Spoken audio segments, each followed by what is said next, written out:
วันที่29นี้ก็ตรงกับวันขึ้น15ค่ำของเดือน8วันขึ้น15ค่ำมีพุทธอนุญาตให้เราพระสงฆ์ได้มีส่วนมาทำกิจกรรมสังฆกรรมประเภทอุโบสถกรรม อุโบสถกรรมเราก็ได้มีส่วนของการทำกันไปแล้วตั้งแต่เวลา4:04 น.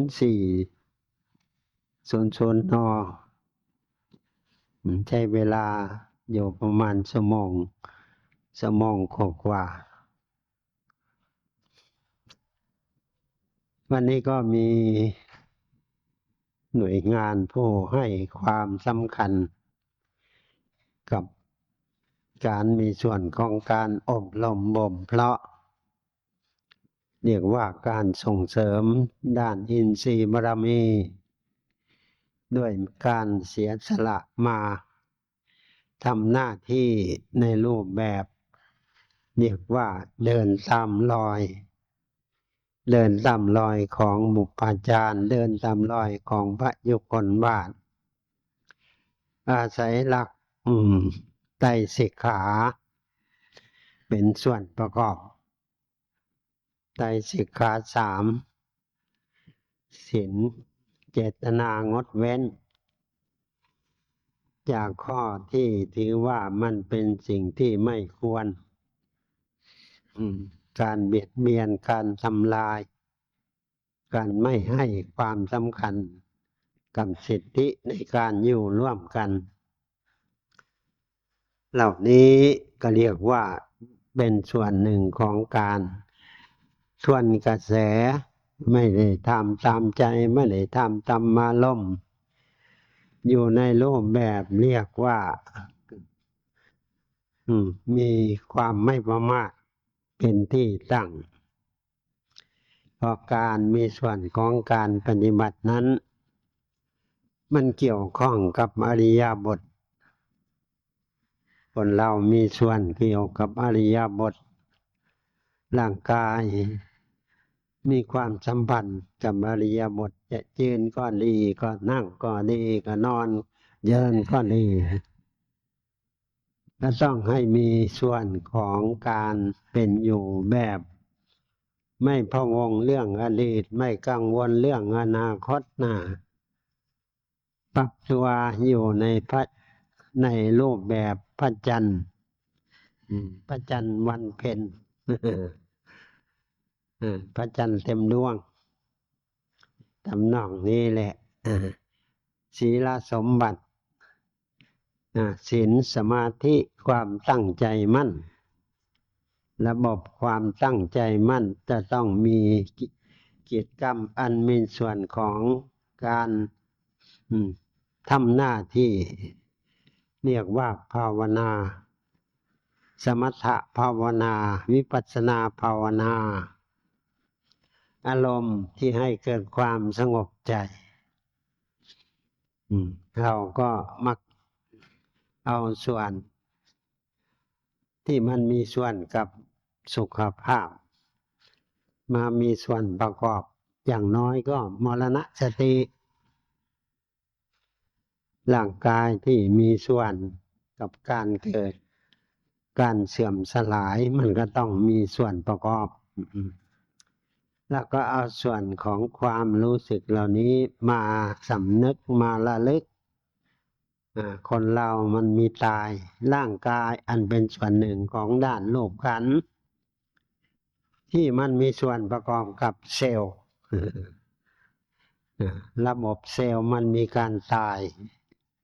มันไม่ได้อยู่ในลักษณะอย่างอื่นตายแล้วมันก็เกิดใหม่ทำนองนี้แหละเอามามีส่วนปราลบถ้าตายแล้วมันไม่มีอะไรเป็นของตนสิ่งที่ถือว่าเป็นส่วนหนึ่งของโลกธรรมมันก็มีส่วน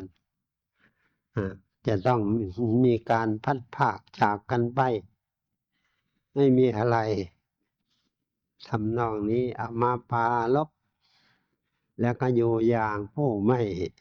ถูกบดบังครอบงำด้วยอาจเป็นส่วนหนึ่งของอกุศลอารมณ์ฝ่ายต่ำประเภทที่เรามักพูดกันความเพลิดเพลินพวกนี้เนี่ยความง่วงงุ่น ระบบความง่วงงุ่นความพุ่งซ่านรำคาญความมิตกลังเลสงสัยนี่อย่าให้มันมีส่วนมาอยู่ในรูปแบบว่างวางตัวอยู่ในรูปแบบพองดำรงอยู่ด้วยความเป็นผู้ตื่นอันนี้เรียกว่าเป็นการปรารภความเพียรเรียกว่าเพียรในสี่สถาน เพียรในสี่สถานเพียรไม่ให้บาปมันเกิดขึ้นเพียรระวังบาปที่เกิดขึ้นแล้วเพียรให้ความรู้สึกอันเป็นส่วนหนึ่งของความดีอันนั้นให้มันมีส่วนเกิดขึ้นรักษาส่วนประกอบของความดีนั้นให้เป็นไปอย่างสม่ำเสมอทำนองนี้แหละ อันนี้เรียกว่าสมาธิคือความตั้งใจมั่นอยู่ในรูปแบบเรียกว่าไม่ถูกอาการอันเป็นส่วนหนึ่งของเครื่องมีส่วนเพลิดเพลินมัวเมาทำนองนี้เรียกว่าศีลสมาธิสิกขาปัญญาสิกขา ปัญญาก็หมายถึงความรู้ว่านี่ทุกข์นี่เหตุให้เกิดทุกข์นี่คือความดับทุกข์นี่ข้อปฏิบัติให้ถึงความดับทุกข์ทำนองนี้เนี่ยปรารภกันไม่ได้ปรารภด้านวัตถุอันเป็นส่วนหนึ่งของโลก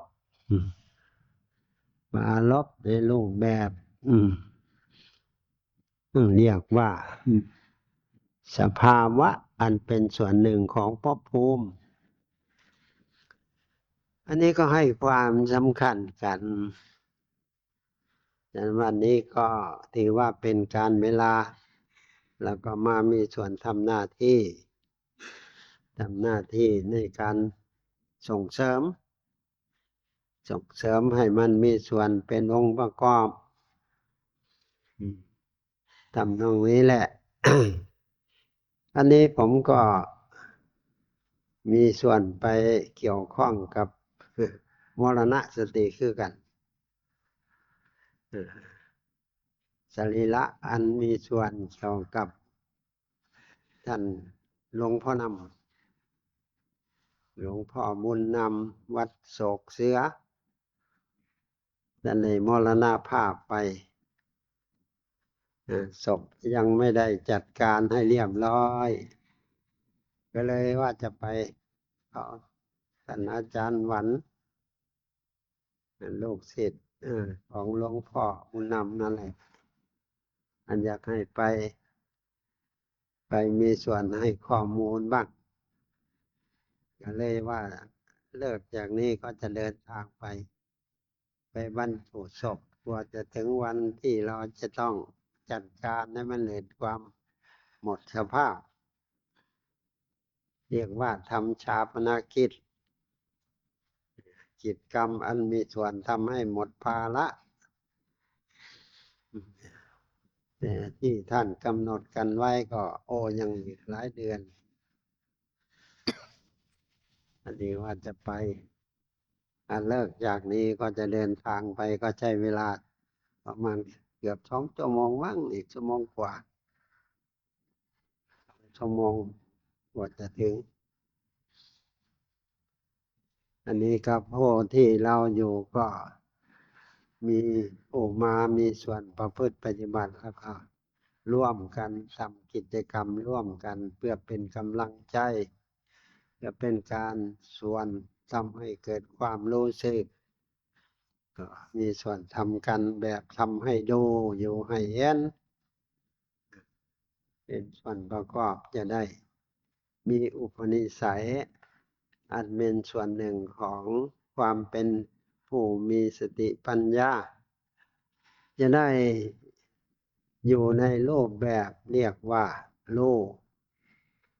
เห็นตามความเป็นจริงกันบ้างอันนี้ก็พอที่จะเข้าใจกันอันนี้ก็ไม่มีอะไรมาก